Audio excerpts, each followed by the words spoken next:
Cześć moi drodzy, witam Was serdecznie w kolejnym materiale wideo. Jak widzicie, na pierwszym planie stoi DRK, więc będzie to odcinek o akcesorium, które od dawna jeździ już w tym motocyklu i towarzyszy mi na wszystkich moich wyprawach.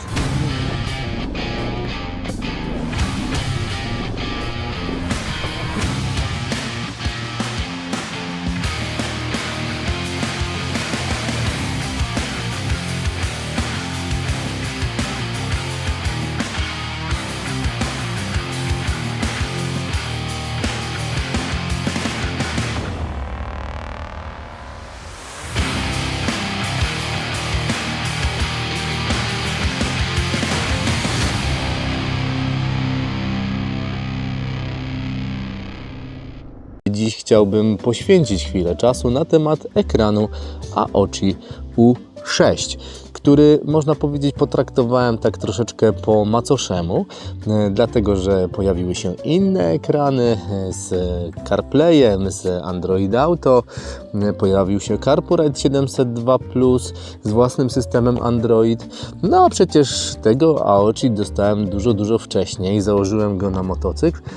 I można powiedzieć, że tak sobie troszeczkę o nim zapomniałem. A dlaczego o nim zapomniałem lub nie chciałem kręcić o nim materiału, dowiecie się za chwilę. Dobrze, w takim razie włączmy sobie zapłon, niech ten ekran się nam tutaj uruchomi, a ja w międzyczasie opowiem Wam, dlaczego tak długo zwlekałem z recenzją, taką pełną recenzją właśnie tego ekranu. Mianowicie zirytowało mnie kilka rzeczy na samym początku. Miałem trochę problemu z tym ekranem, może nie tyle z ekranem, ale z samymi kamerami. No bo tak, ten zestaw, ten ekran jest wyposażony w pilota, przewodowego pilota, którego sobie dokręcacie do kierownicy. Ja tego pilota niestety tutaj nie mam, bo mi się nie zmieścił nigdzie. Mam już tyle gadżetów tutaj na tym motocyklu, że kolejny pilot do sterowania nie byłby tutaj potrzebny, ale zajmowałby tylko niepotrzebnie miejsce. Kolejna rzecz, mamy tutaj TPMS na przednie i na tylne koło, standardowo, wiecie już jak on wygląda. Takie duże czujniki, które zakręcamy na wętle. Niektórzy mówią, że one bardzo obciążają wętle i potrafią nawet ukręcić, urwać wętel. Słuchajcie, ja na tych czujnikach jeżdżę i w multistradzie, i w DRC i praktycznie od 2 lat nie mam z tym żadnych problemów. Nigdy nie zdarzyło mi się, żebym urwał wentyl lub jakiś inny dziwny przypadek mi się z tym stał. Owszem, musiałem wymienić baterię po roku czasu, chyba właśnie tutaj w którymś z tych czujników, no ale to uważam, że jest to normalna rzecz i w każdym czujniku po prostu taka rzecz może się wydarzyć, a w tych czujnikach, które są na Bluetootha, no to tym bardziej ta bateria jest troszeczkę bardziej eksploatowana niż w innych systemach komunikacji. Co my tutaj jeszcze mamy? Zewnętrzną antenę GPS, no i 2 kamery Full HD, czyli po 1080 pikseli, przednia i tylna. No i dobrze, co mnie tutaj zirytowało na samym początku, słuchajcie, pierwsza czy też druga jazda, wycieczka w teren razem z tym ekranem sprawiła, że obraz raz się pojawiał, raz znikał z tych kamer, coś tam było nie tak. Jeździłem tak przez pół roku chyba, z tym nie chciało mi się z tym za bardzo grzebać. Dopiero po pół roku stwierdziłem, kurczę, może by tam zajrzeć do tych konektorków, może by tam psiknąć jakiegoś kontakt sprayu, czy tam WD-40. Zrobiłem tak, psiknąłem. Temat się uspokoił, przeszło, można powiedzieć, jak ręką odjął i od tej aplikacji, czyli to było gdzieś jakieś 3-4 miesiące temu, temat ucichł, wszystko działa tak jak należy. Ilość kabli, która się tutaj znajduje, popatrzcie, to nawet pokazywałem przy unboxingu, ale popatrzcie, jest tutaj tych kabli naprawdę sporo. Mamy kabel od GPS-u, od przedniej kamery, od tylnej kamery, od pilota, od zasilania i pomimo tego, że ten ekran jest na takim szybko złączu, no to niestety ta ilość tych kabli całkowicie tą funkcjonalność niszczy. Żeby bezproblemowo ściągnąć sobie ten ekranik z motocykla, no to musielibyśmy wszystkie te konektorki tutaj rozkręcać i rozpinać, co jak wiecie w motocyklach, gdzie mamy na przykład bardzo ograniczone miejsca albo mamy dużo owiewek, mamy te kabelki fajnie pochowane wszystkie, no to jest to pewien problem. Gdyby tutaj był taki Quick Release Mount, czyli takie szybko złącze, które by pozwalało właśnie w ten sposób odpiąć ekran ekran i zabrać go ze sobą gdzieś na przykład na nocleg, no to byłaby to świetna sprawa. Natomiast no tutaj niestety z tych kabelków musimy to wszystko wypinać. Ekran jest ekranem 6-calowym, jest w miarę lekki, bo waży około 350 gramów, więc słuchajcie, nie obciąża Wam tutaj czy też kierownicy, czy tego przedniego stelaża, w zależności od tego, gdzie go zamontujecie. Jasność ekranu w specyfikacji jest podana jako 800 nitów.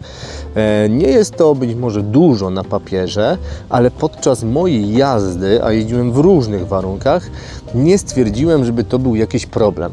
Praktycznie w każdych warunkach, w pełnym słońcu, nie miałem problemów z odczytywaniem informacji, które pojawiały się na tymże ekranie. Więc tutaj jest naprawdę dobrze. Oczywiście moglibyśmy na przykład porównywać z takimi ekranami jak DMD2 albo Huge Rock, gdzie mamy po 2000 albo nawet 3000 nitów.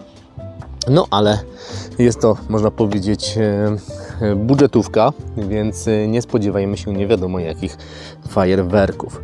Niewątpliwie największym plusem tego ekranu jest jego własny system Android. Dzięki temu systemowi możecie wygrywać i instalować sobie aplikacje ze sklepu Google Play i korzystać z niego po prostu jak z normalnego tableta.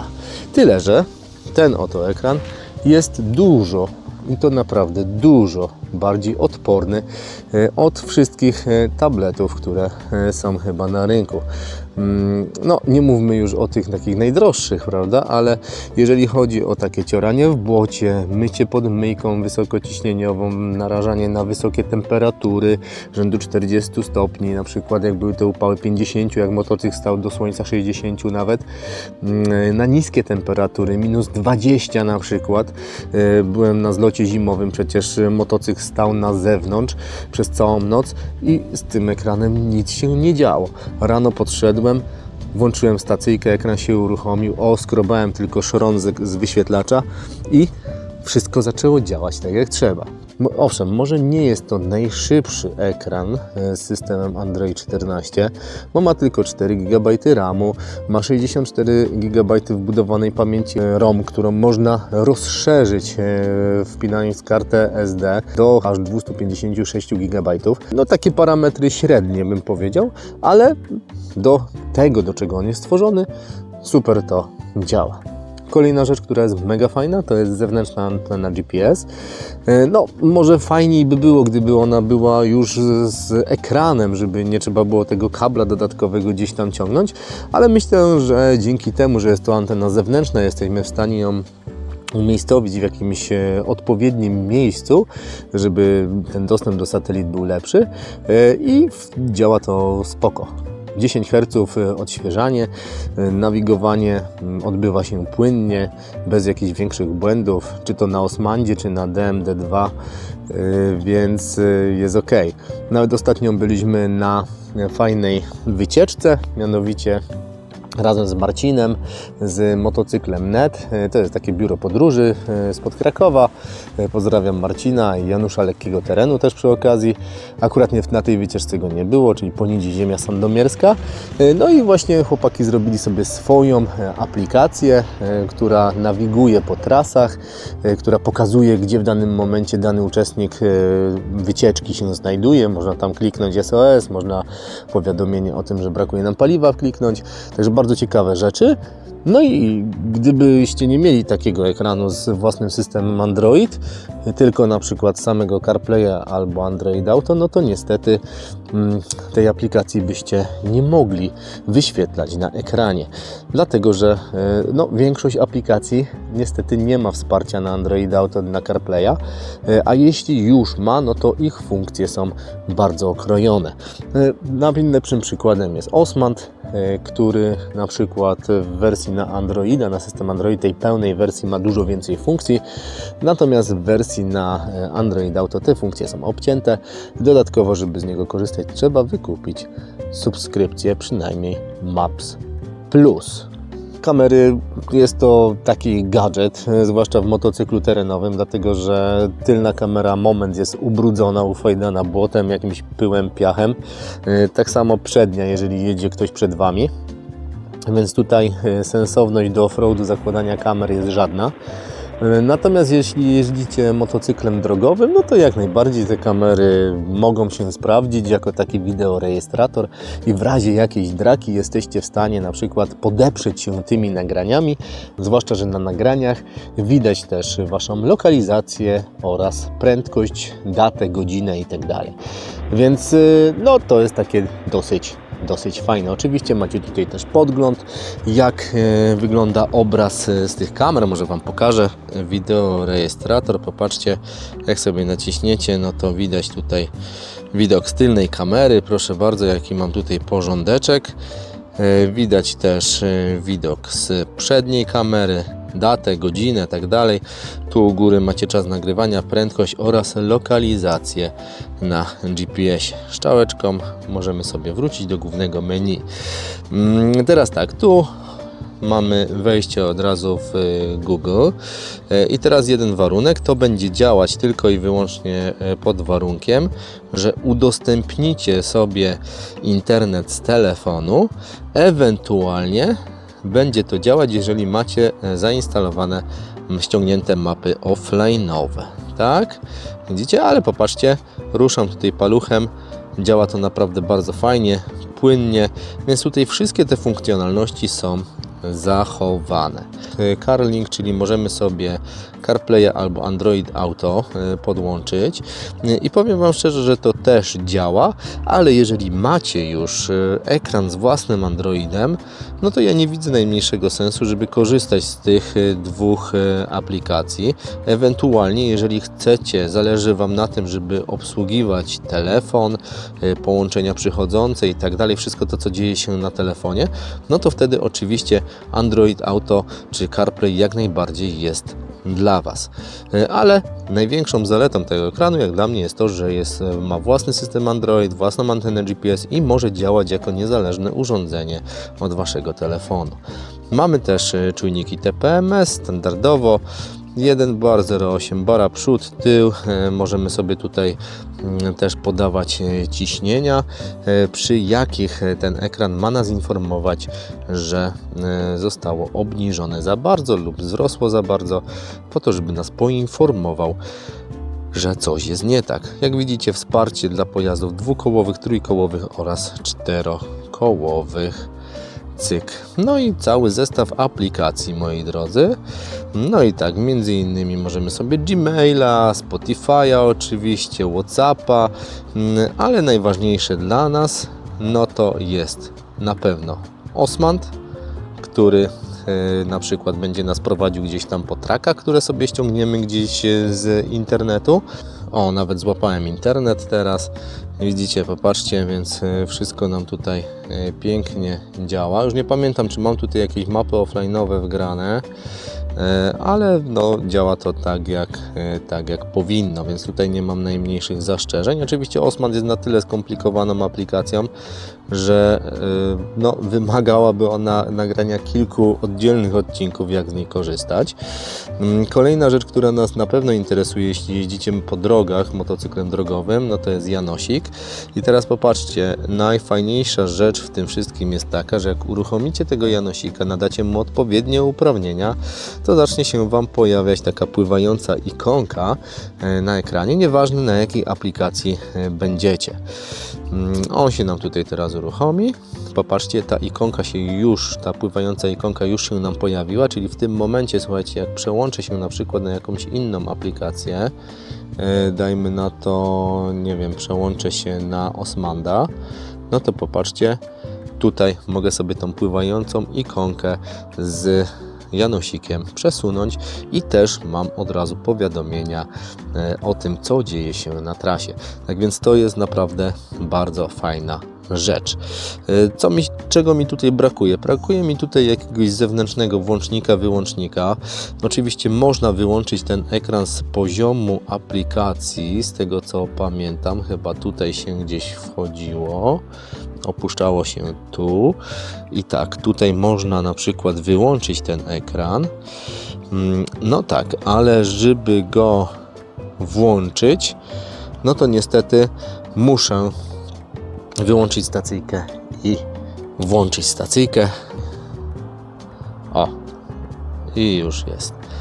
No, w międzyczasie pokażę Wam, jak wyglądają kamery. Kamera tylna umiejscowiona jest właśnie oto w tym miejscu, pod bagażniczkiem. No, tutaj kierunkowskaz się poddał, także będę musiał sobie jakieś inne kierunkowskazy zakupić. Natomiast przednia kamerka tutaj na błotniku, tak, w tym miejscu, no też daje sobie radę całkiem nieźle, o ile obiektyw nie jest brudny. No i cóż, jak tam nasza oczy już się uruchomił i już mamy dostęp do wszystkich funkcji. Mamy tutaj też taką ikonkę pływającą, dzięki której możemy sobie zwiększać jasność tego ekranu, zmniejszać. Możemy sobie głośność aplikacji zwiększać, zmniejszać. Możemy sobie też wyjść do ekranu głównego. Oczywiście ekran też jest wyposażony, popatrzcie, w slot kart SD. Jest też tutaj mikrofon, co ciekawe. No i mamy też złącze USB-C. I ważna rzecz, złącze USB-C jest tylko dla programistów AOCI do programowania. Karta służy do zwiększenia pamięci urządzenia, ale żeby się do niej dostać, potrzebujecie śrubokrętu i to wcale nie jest takie głupie, dlatego że nikt niepowołany Wam nie wyciągnie karty z Waszego ekranu. Całość ogólnie niektóre osoby mówiły, że tutaj ten uchwyt magnetyczny i tak dalej, że to jest takie dosyć kiepskie, że odpada. Ani razu, powiem Wam szczerze, że nic mi tutaj nie odpadło. No cóż, moi drodzy, trochę się rozgadałem, jak zwykle ta moja recenzja rozciągła się pewnie na 20 minut albo i więcej, ale zawsze chcę, żebyście jak najwięcej mieli informacji dotyczących danego urządzenia, które testuję. I zauważcie też, że te testy nie pojawiają się zaraz po tym, jak otrzymam jakiś produkt. Z reguły na początku pojawia się unboxing i dopiero jak wezmę na warsztat, taki prawdziwy warsztat, czyli pojeżdżę z tym ekranem, z jakimś gadżetem przez dłuższą chwilę, to dopiero mówię Wam, jak to wszystko wygląda i czy jest to warte swojej ceny. Słuchajcie, sposobów na nawigację jest naprawdę bardzo dużo. Można korzystać z ekranów Android Auto, CarPlay, ale są to tylko ekrany, które powielają nasz telefon i bez telefonu są całkowicie bezużyteczne.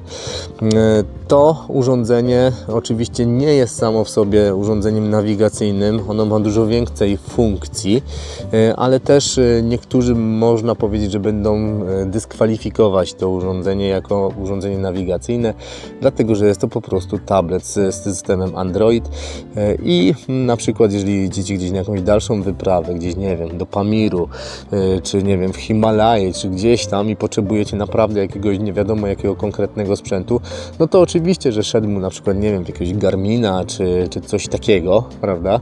No ale no, to są już rzeczy, które kosztują naprawdę grube pieniądze, gruby hajs. Natomiast tu, jeżeli chcecie sobie na przykład, nie wiem, ja miałem na Bałkanach ostatnio CarPurade'a 702 Plus i dawał sobie radę świetnie, chociaż tak jak mówiłem Wam w ostatniej recenzji, było kilka takich rzeczy, które mnie zdrażniły i poprawiły, że myślałem, że go po prostu wyrzucę do rzeki. No ale summa summarum, pod koniec się wszystko uspokoiło, zaczęło działać tak jak trzeba. Tutaj z AOCI U6 nie miałem żadnych problemów poza kamerami i tymi detalami, które mnie drażnią osobiście, ale generalnie jest to urządzenie, które jest godne polecenia i które mi się sprawdza i z którym jeżdżę i myślę, że w DRC to urządzenie zostanie naprawdę na bardzo długo. No chyba że jakaś firma kolejna prześle mi kolejne urządzenie z Androidem, z ekranem Android, które będę musiał przetestować, no to wtedy AOCI go zrzucę po prostu na chwilę z motocykla. Na tą chwilę, jeśli chodzi o ekrany motocyklowe z własnym systemem Android, to AOCI U6 jest według mnie najfajniejszym wyborem. Miałem z nim najmniej problemów, jeśli chodzi o soft. Kilka problemów związanych z kamerami. Tak to generalnie działa. Prowadzi, uruchamia się, wszystko w miarę widać, więc jest git. Moi drodzy, mam nadzieję, że nie będziecie wieszać na mnie psów, że kolejny ekran pojawia się na kanale, ale wychodzę z tego założenia, że im więcej opinii o tego typu gadżetach znajduje się w internecie, tym Wy jako klienci jesteście w stanie samodzielnie podjąć świadomą decyzję o tym, czy takie urządzenie sprawdzi się, czy jest Wam potrzebne, a może potrzebujecie zupełnie czegoś innego. Tak jak już mówiłem wielokrotnie, sposobów na nawigację motocyklową jest naprawdę bardzo dużo. Wszystko zależy od tego, czego oczekujemy od naszej nawigacji. Zależy od tego, jakim też budżetem dysponujemy. Chociaż znam osoby, które z bardzo drogich jednostek, urządzeń przesiadały się na tańsze, dlatego że obsługa tych urządzeń była skomplikowana. Natomiast prostota i szybkość działania w podróży to jest coś, co jest niezastąpione.